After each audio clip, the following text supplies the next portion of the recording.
श्री गिरिराज धरण की जय, श्री वल्लभाधीश की जय। 7वां श्लोक अभी विशेष चल रहा है, आगे बढ़ते हैं। चलिए, संसार की चीज संसार पर और परमात्मा की चीज परमात्मा पर छोड़कर निश्चिंत हो जाएं। अपनी कोई कामना न रखें, न जीने की कामना रखें, न मरने की, है ना, निष्काम। ये भावना मतलब अब जो भी बातें आ रही है इनमें से ज़्यादातर जो मुख्य मुख्य बातें हैं वो हम लोग पहले ही कर चुके हैं पिछले अध्यायों में, कि निष्काम भावना क्या होती है, सकाम क्या होती है। तो अब इन पर ज़्यादा विस्तार में चर्चा करने की आवश्यकता नहीं है, पर फिर भी बीच बीच में हम बस इन शब्दों का उपयोग करते हुए चलेंगे कि व्यक्ति को फिर वो व्यक्ति निष्काम।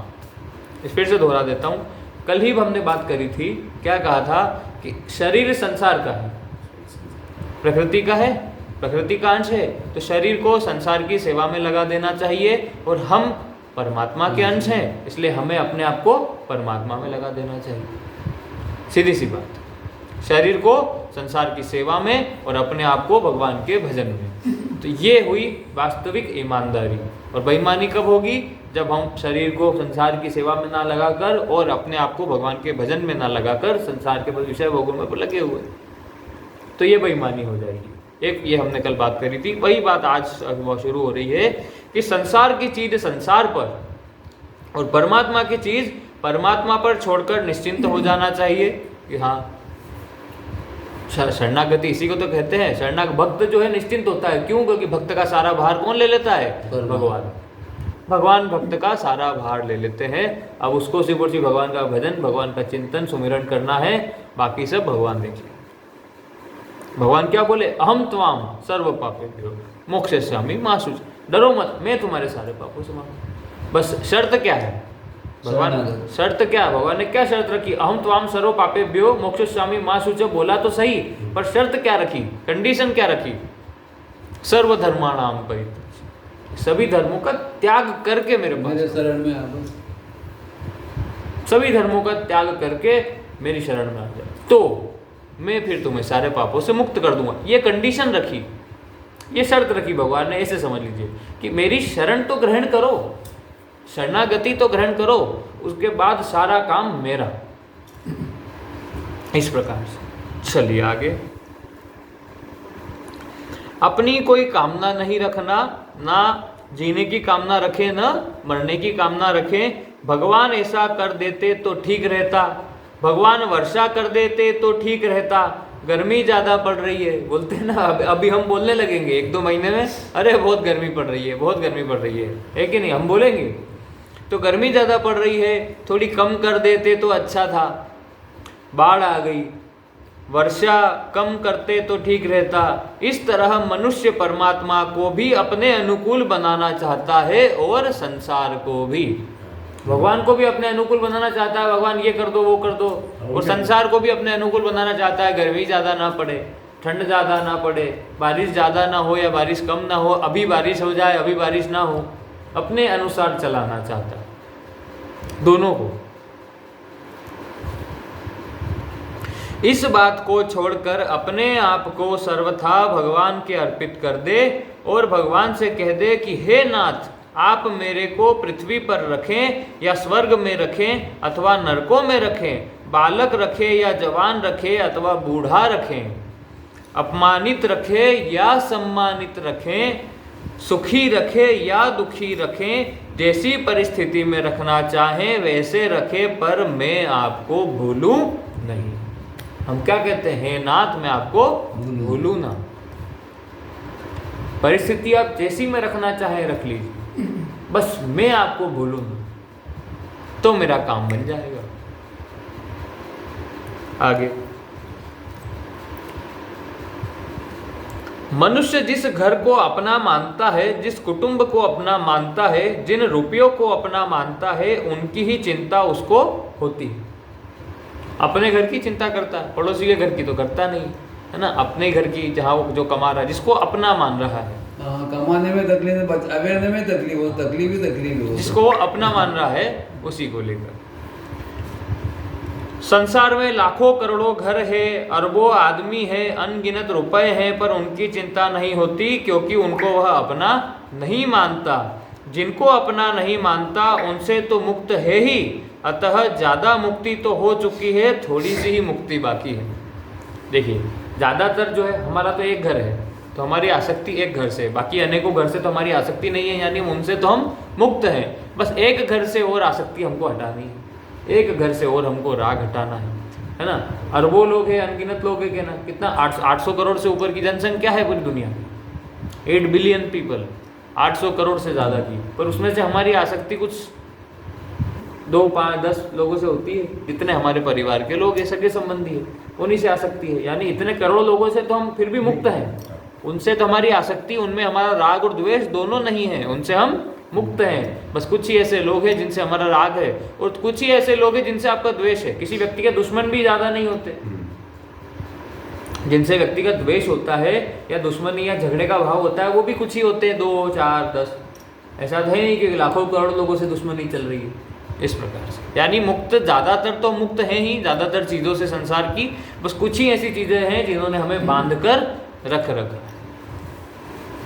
आगे विचार करना चाहिए कि जिन थोड़ी सी चीज़ों को हम अपनी मानते हैं, वे कौन सी सदा साथ रहने वाली, ये विचार करने वाली बात।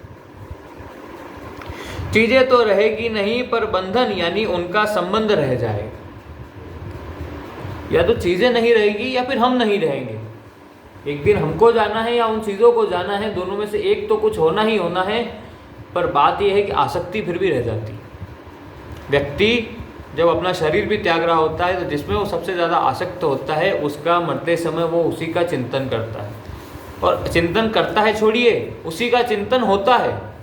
अगर वो करना नहीं भी चाहता, जैसे अभी हम हैं, अभी हम क्या कहते हैं कि हमको अंतिम समय में भगवान का ही चिंतन करना है, भगवान का ही स्मरण करना है, ये हम लोग कहते हैं और ये हम जानते हैं, क्योंकि इसका हमें ज्ञान है कि हमें अंत में भगवान का ही स्मरण करना है, क्योंकि हमें भगवत प्राप्ति करनी है।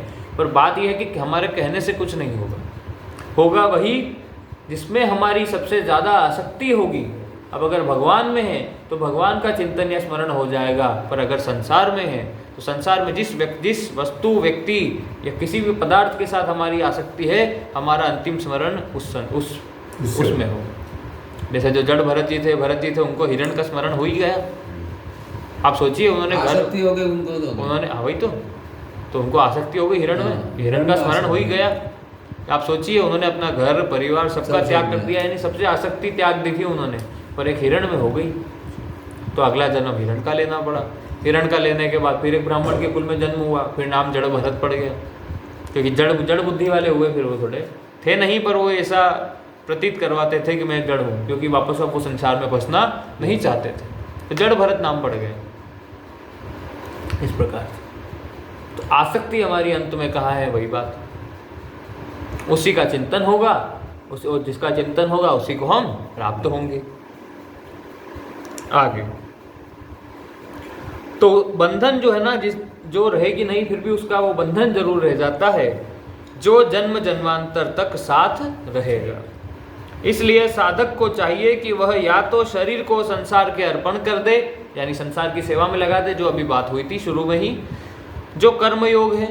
और कर्मयोग इसी को कहते हैं, मैंने पहले भी बताया था। निष्काम जो कर्म होता है, यानी संसार की सेवा में जो हमने अपने आप को लगा दिया, वही कर्मयोग होता है। कर्म करना कर्मयोग नहीं होता, निष्काम कर्म और दूसरों की सेवा में किए जाने वाली क्रियाएं, वो कर्मयोग होता है, क्योंकि वो व्यक्ति को बांधता नहीं है।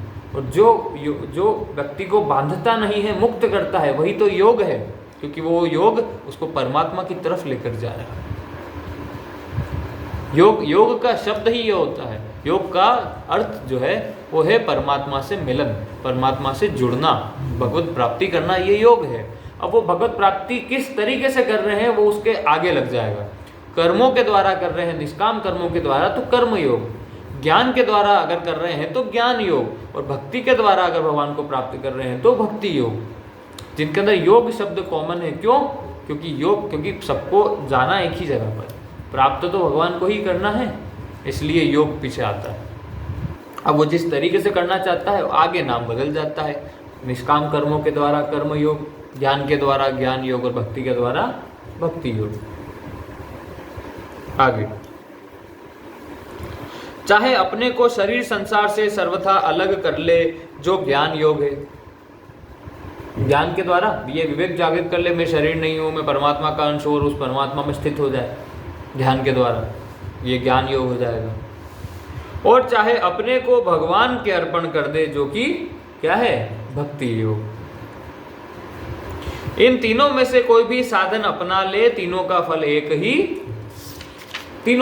होता है, क्योंकि व्यक्ति किसको प्राप्त करता है, भगवान को ही प्राप्त करता है। परिशिष्ट भाव प्रारंभ करते हैं अब श्लोक का। यहां भगवान ने जिसको अपना अंश कहा है उसी को 7वें अध्याय के 5वें श्लोक में अपनी परा प्रकृति कहा है। इसलिए दोनों ही जगह जीव भूत यानी जीव बना हुआ शब्द आया है। जीव भूतः, जीव भूताम, परा और अपरा दोनों भगवान की शक्तियां। जो परा है यानी परा शक्ति कौन सी होती है, जो दिव्य शक्तियां भगवान की, और अपरा संसार की, सत असत जैसे, वैसी परा और अपरा ये दोनों भगवान की शक्तियां है। जब से परा की दृष्टि भगवान से हटकर अपरा की तरफ चली गई, परा की दृष्टि जैसे अब हमारा भी वास्तविक स्वरूप परा है, सत्य है, असत नहीं, परा प्रकृति, क्योंकि हम उनके अंश हैं, हम अपरा नहीं। पर यही सब कहना चाह रहे हैं कि जब परा की दृष्टि यानी हमारी दृष्टि भगवान से हटकर अपरा की तरफ चली गई, यानी शरीर और संसार की तरफ चली गई, ऐसा कहना चाह रहे है ना यहाँ पर, तब से परा जन्म मरण के चक्र में पड़ गई, यानी हम जन्म मृत्यु के चक्र में फंस गए। इसी बात को 7वें अध्याय में ययेदम धार्यते जगतः पदों से और यहाँ मन षष्ठी षष्ठानि इंद्रियाणि प्रकृति स्थानी कर्षति पदों से कहा गया। यद्यपि अपरा भी भगवान की है, तथापि उसका स्वभाव अलग यानी परिवर्तनशील है। जो अपरा है वो भी भगवान की, पर उसका स्वभाव कैसा है, परिवर्तनशील, वो बदलती रहती है। देखिए जो सत्य है वो तो भगवान का, तो असत भी भगवान, जो चेतन तत्व है वो परमात्मा का है, तो जो जड़ तत्व है वो भी सब कुछ उन्हीं का तो बनाया हुआ है। पर यह है कि जो चेतन तत्व है वो शाश्वत है, वो अपरिवर्तनशील है, जबकि जो जड़ तत्व है यानी जो या फिर जो असत है या जो अपरा है ये परिवर्तनशील है, ये नाशवान है, ये खत्म होंगे फिर बनेंगे, खत्म होंगे फिर बने, ये नाशवान है बस। तो मनुष्य को पूरी स्वतंत्रता है, आप मेरी बात सुनिए, आपको पूरी स्वतंत्रता है। आप चाहो तो असत को प्राप्त करके संसार में जन्म मृत्यु में, भगवान को कोई समस्या नहीं है, क्योंकि अभी भी आप भगवान में ही स्थित हैं, क्योंकि भगवान के सिवाय और कुछ है नहीं। तो अभी भी आप स्थित तो भगवान में ही हैं। और अगर परा की तरफ चले गए यानी अध्यात्म के क्षेत्र में जाकर भगवत प्राप्ति कर ली तो भी भगवान को ही प्राप्त कर रहे हैं। पर यह है कि संसार में आप इसमें रहते हुए दुखों को भोगेंगे और वहाँ पर दिव्य आनंद को, परमानंद को भोगता है व्यक्ति। इसलिए बस ये अंतर है, वरना है तो हम भगवान में ही स्थित, क्योंकि ये संसार भी तो प्रभु का ही बनाया हुआ है। ऐसा आगे तो इसलिए भगवान ने अपने को अपरा से अतीत बताया है, परंतु परा और भगवान एक स्वभाव वाले यानी अपरिवर्तनशील है। इसलिए ममे वांश पद में एव कहने का तात्पर्य है कि जीव केवल मेरा यानी कि भगवान का अंश है, इसमें प्रकृति का अंश किंचित मात्र भी नहीं है। जैसे शरीर में माता और पिता दोनों के अंश का मिश्रण होता है, ऐसे जीव में मेरा और प्रकृति के अंश का मिश्रण यानी कि संयोग नहीं है। संयोग नहीं, प्रकृति और शरीर अलग है, हमारा वास्तविक स्वरूप अलग है, दोनों कभी एक हो नहीं सकते।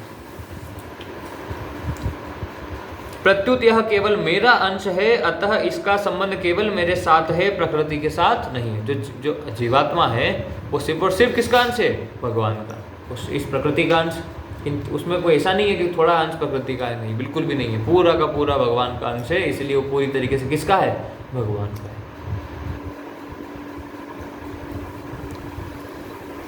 अतः इसका संबंध केवल मेरे साथ है, प्रकृति के साथ नहीं। प्रकृति के साथ संबंध तो यह खुद जोड़ लेता है। मन षष्ठे षष्ठानि इंद्रियाणि प्रकृति स्थानी कर्षति। अपरा प्रकृति परमात्मा की है, पर जीव ने उसको अपना मान लिया और उससे सुख लेने लग गया, तभी वह बंधन में पड़ा है। अपनी न होने के कारण ही न वस्तुएं ठहरती है न सुख ठहरता, अपने ही न होने के कारण। स्थूल सूक्ष्म और कारण शरीर के साथ अपना संबंध मानना ही अनर्थ का कारण है। जीव शरीर को अपनी तरफ खींचता है यानी कर्षति अर्थात अपना मानता है, पर जो वास्तव में अपना है उस परमात्मा को अपना मानता ही नहीं। यही जीव की मूल भूल है, यही जीव की मूल भूल है।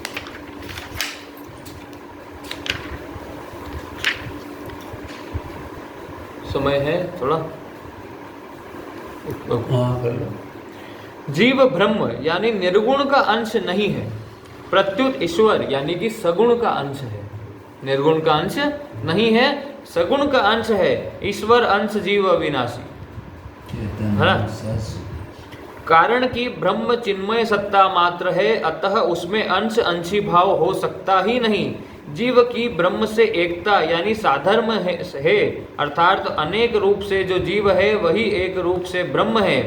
शरीर के साथ संबंध होने से वह जीव है और शरीर के साथ संबंध न होने से वह ब्रह्म है। अतः वास्तव में जीव और ब्रह्म दोनों ही समग्र भगवान के अंश है। इसीलिए भगवान ने अपने को ब्रह्म की प्रतिष्ठा यानी आधार बताया है। ब्रह्मणो ही प्रतिष्ठा हम, और ब्रह्म को अपने ही समग्र रूप का एक अंग बताया। ते ब्रह्म तद्विदु। बख्शेश समय हो चुका है तो कल। ओम शांति शांति शांति। श्री गिरिराज धरण की जय, श्री गोवर्धन नाथ की जय, श्री वल्लभाधीश की जय, परम दयाल श्री गोसाई जी की जय, श्री विठलनाथ जी की जय, श्याम सुंदर श्री यमुने महारानी की जय। जय जय श्री राधे पूछरी के लोटा की प्यारे।